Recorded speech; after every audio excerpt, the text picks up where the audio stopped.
अस्सलाम वालेकुम, welcome to अनवा टॉक्स। ठीक हो ना।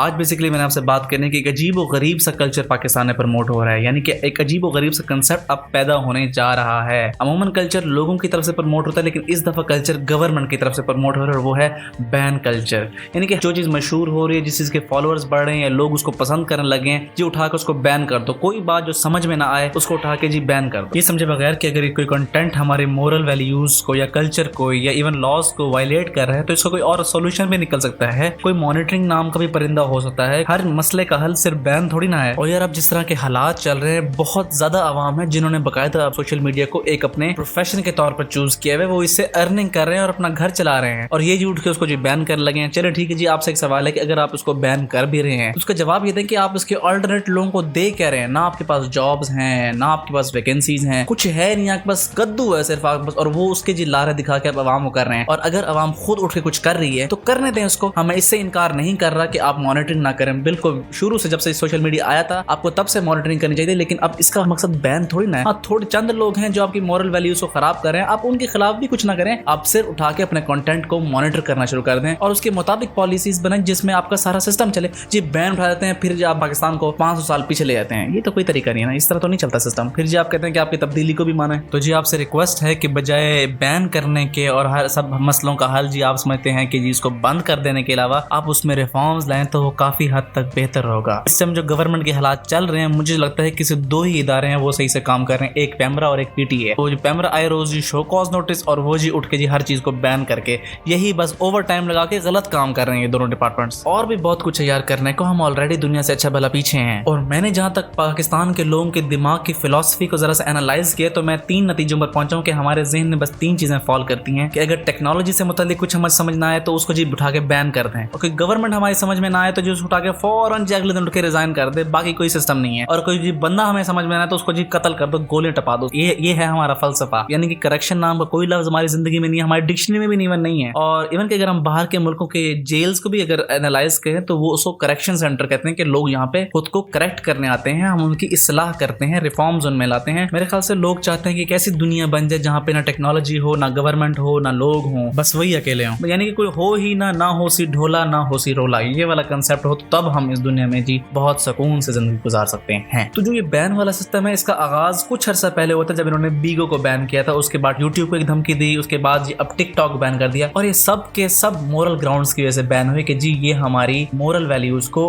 वायलेट कर रहे हैं। ठीक है, कोई मसला नहीं है, आप जरूर अपना शौक पूरा करें इनको बैन करने का, लेकिन मेरी आपसे रिक्वेस्ट है कि आप स्टेप बाय स्टेप चलें, यानी कि तरतीब से चलें। आप प्रोस्टिट्यूशन को बैन करें पहले, फिर जो स्टेज ड्रामा पे वल्गैरिटी होती है अब ओपनली होती है आप उसको बैन करें। आप ड्रग्स को बैन करें, जो डीवीडी स्टोर्स पर 100 रुपए किलो के हिसाब से ब्लू फिल्म तकसीम होती हैं आप इनको बैन करें। आप सब कुछ तरतीब से और सिस्टम के तहत करें। लेकिन फिर बात दोबारा से उधर जाती है कि जो लिस्ट मैंने गिनवाई है उनको छापा मारने जाएगी पुलिस। तो यार ये तो फिर वही हिसाब है कि आप दूध की रखवाली के लिए बिल्ली को खड़ा करके चले जाए। लेकिन यार असल में मामला कुछ ये है कि जब SHO साहब खुद अगर चर्च लगाकर खुशबू खान के डांस के शदाई हों तो फिर कार्रवाई तो यही होनी है। अगर कार्रवाई हुई भी सही तो फिर करीब 1000 रुपए में 3 घंटे वाले गेस्ट हाउस में ही होगी। तो यार फिलहाल आप ये बैन वाला सिस्टम छोड़ें और मजीद इनोवेशंस लेके, इवन यार कम से कम पेपॉल तो कम से कम लेकर आ जाएं। मैं खुद फेसबुक पर 3 दफा पेपॉल के आने की झूठी खबरें फैलाकर लोगों से बातें सुन चुका हूं। अब तो यार ले आओ। तो जी इस बैन कल्चर का सबसे पहला निशाना बना बीगो को बैन करने के बाद काफी आवाम को पता चला कि भाई अब तो बीगो पे यकीनन अपने मतलब को कुछ ना कुछ हो रहा है और वहां पे जाना चाहिए। दिल गार्डन हो रहा है, बहुत मजा आ रहा है यहाँ पे। वहाँ एक मखसूस अवाम जो यासिर हुसैन के मुताबिक जी पाकिस्तान में बड़ी टैलेंटेड अवाम है, वो टैलेंटेड अवाम बीगो पर कपड़े उतार कर अपने टैलेंट का 200% इस्तेमाल करते हुए हमारी मासूम सी नौजवान नस्ल के हार्मोन्स को हवा देकर अवाम को मजबूर करने के वो खुद को खत्म कर दें, ताकि इस तरह हम मुल्क में पॉपुलेशन कंट्रोल करने में कामयाब हो जाएं। हाँ, लेकिन इस तरह की एप्स को बैन करके उन्हें वार्निंग देनी चाहिए कि भाईजान थोड़ा ख्याल करो, और लोगों से भी गुजारिश है कि भाईजान कुछ और भी बहुत काम है करने को जिंदगी में, इससे निकलो। खैर मैं इस बीगो को भी बैन करवाने के हक में नहीं हूँ, लेकिन यार आप मॉनिटरिंग का काम जारी रखो, आप मॉनिटर करो बस। इस बीगो के बाद बारी आई मेरे देश के बिस्कुट गाला की। मेरे देश के बिस्कुट गाला ने ऑलरेडी सारी जिंदगी महरूम में गुजारी है। हमारे देश के बिस्कुट गाला की काफी किस्मत भी ऑलरेडी खराब है। समझो कि यार ये जो गाला है ना, ये बिस्कुट की दुनिया का दरमियाना भाई है। जैसे दरमियाना भाई बेचारा हमेशा बड़े से छोटा और छोटे से बड़ा रहता है और सारी जिंदगी कंफ्यूजन में गुजारता है और डांट सुन के गुजारता है कि तमीज करो, वो तुम्हारा बड़ा भाई है, ख्याल करो यार तुम्हारा छोटा भाई है, वो कुछ तो ख्याल करो। बंदा थोड़ी शर्म नहीं कर लेता है। बस यही हाल है हमारे काला बिस्कुट का।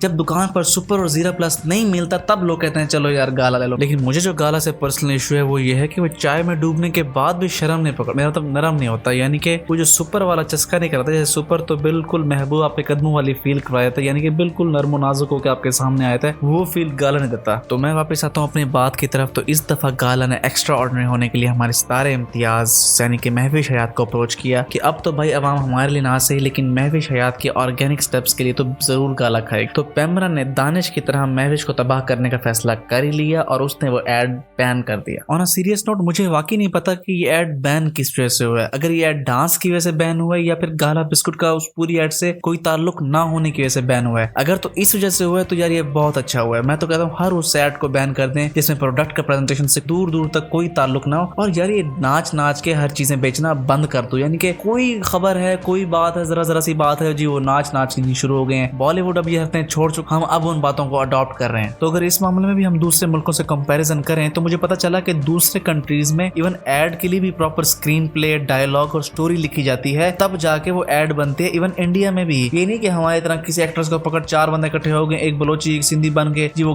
नाचना शुरू हो गए, इस तरह तो नहीं होता ना। अब तुझे गाला बिस्कुट के बाद सबसे एंड पे बारी है इन सब के अब्बू की, यानी टिकटॉक की। इवन मैं टिकटॉक को भी बैन करने के हक में नहीं हूँ। मैं दोबारा वही कहना चाहता हूँ कि आप बैन ना करें, बैन कोई सोल्यूशन नहीं है। आप मॉनिटर करें, आप एजुकेट करें। अब देखें कि असल में जो वल्गैरिटी है वो लोगों के जहनों में है। अब गूगल है, गूगल पे सबसे ज्यादा फहश मवाद सर्च करने में पाकिस्तान टॉप पे है, तो इसका मतलब गूगल जिम्मेदार नहीं है। हमें एजुकेट करना है, हमारे अंदर की जो फ्रस्ट्रेशन है उसको हटाना है। तो अब देखें टिकटॉक को बैन कर दिया, वो कहीं और पहुंच जाएंगे। हजार चीजें हैं, जब तक वीपीएन का साया इस मुल्क पर सलामत है, आप जो टिकटॉक को या बीगो को बैन करने का कोई फायदा नहीं है। हाँ, आप मॉनिटर जरूर करें, अपनी पॉलिसीज जरूर बनाएं। मुझे लगता है गवर्नमेंट को पता था कि उन्होंने टिकटॉक को अनबैन करना है, वो जस्ट एक वार्निंग दे रहे थे, जो कि रिसेंटली अनबैन हो भी गई है। और मैं सिर्फ टिकटॉक के या बीगो के लिए नहीं कह रहा, इवन कि मैं यूट्यूब के लिए भी कहना चाहता हूँ कि आप यूट्यूब को भी मॉनिटर करें, क्योंकि अब जिस तरह का यूट्यूबर्स यानी कि जो रोस्टिंग कंटेंट मोस्टली हमें देखने मिलता है, उसमें ह्यूमरस के नाम पर गालियां देके बच्चों को हंसाया जाता है। क्योंकि अब जो मोस्टली जो ज्यादातर रोस्टिंग कंटेंट है या जो भी है उसमें वल्गैरिटी को आम किया जा रहा है, जो कि ज्यादातर बच्चे देखते हैं। चलो जी, हम गेम ऑफ थ्रोन्स तो बच्चों को साइड रख देते हैं, और जो यूट्यूब पे जिस तरह का अब कंटेंट आम हो रहा है वो एक मुनासिब नहीं है। तो मैं चाहता हूँ कि यूट्यूब कम्युनिटी भी इसको डिमोट करे। गलत कंसेप्ट प्रमोट हो रहा है, इसको डिमोट करे कि गालियों के बगैर भी ह्यूमर या रोस्टिंग हो सकती है। अब हालात ये चल रहे हैं कि हॉर्लिक्स पीने वाले बच्चे जब यूट्यूब खोलते हैं तो साथ हैंड भी ढूंढ रहे होते हैं कि जी उसकी वीडियो आ गई है, वाह। और जहां तक टिकटॉक के कंटेंट क्रिएटर की बात है, वो कोई 2 से 3% लोग हैं जो क्रिएटिव या रियल बेस्ड ह्यूमर कंटेंट बना रहे हैं। बाकी अब हम आईफोन तकसीम करके, अपनी लैंड क्रूजर दिखा के और बेतुकी शो ऑफ करके और अपने माँ बाप के लिए बेटी की कमी पूरी कर रहे हैं।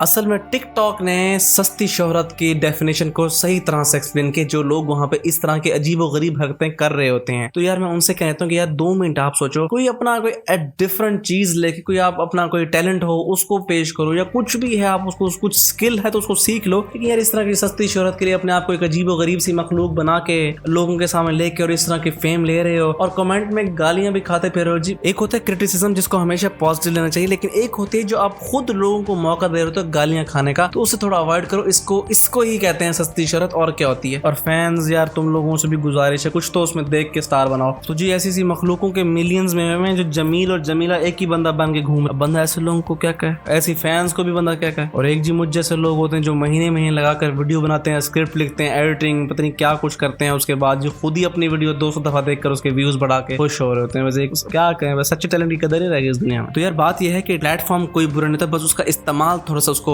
कंट्रोवर्शियल या उसको बुरा बना देता है। टिकटॉक को भी प्रोडक्टिव तौर पे इस्तेमाल किया जा सकता है, जैसे कि 1.5 मिनट में आप बहुत कुछ कर सकते हैं। इतनी इजी एंटरटेनमेंट कोई नहीं देता जहां बंदा बस ऐसे 1.5 मिनट में कोई चीज सीख ले या कोई चीज लर्न कर ले या कोई चीज देख ले। तो 1.5 मिनट में आप मैनर्स सिखा सकते हैं, आप ट्रैफिक रूल्स बता सकते हैं। जो कंप्यूटर की दुकान पर काम करता है वो कंप्यूटर रिलेटेड कोई इन्फॉर्मेशन दे सकता है, जो डॉक्टर है वो हेल्थ के मुतालिक कुछ बता सकता है। इस तरह यानी कि टिकटॉकर्स एक सोसाइटी में एक पॉजिटिव रोल भी अदा कर सकते हैं। लेकिन हमें तो अपनी लैंड क्रूजर पे बैठना है। और उसके बाद जो मुझे सबसे तो गुस्सा आता है, मुझे आज तक उस लॉजिक की समझ नहीं आई कि जी एक बात करके फिर चलना शुरू हो जाते हैं। क्या तुक्के बस खड़े रहे, मैं तेरी बात सुन ली बस दफा हो। अब जी वो चलना खड़ा के 2 मिनट कैमरा उस पे चल रहा है वो जी। मुझे दुनिया का सबसे बुरा आदमी बनना है, सबसे बुरा।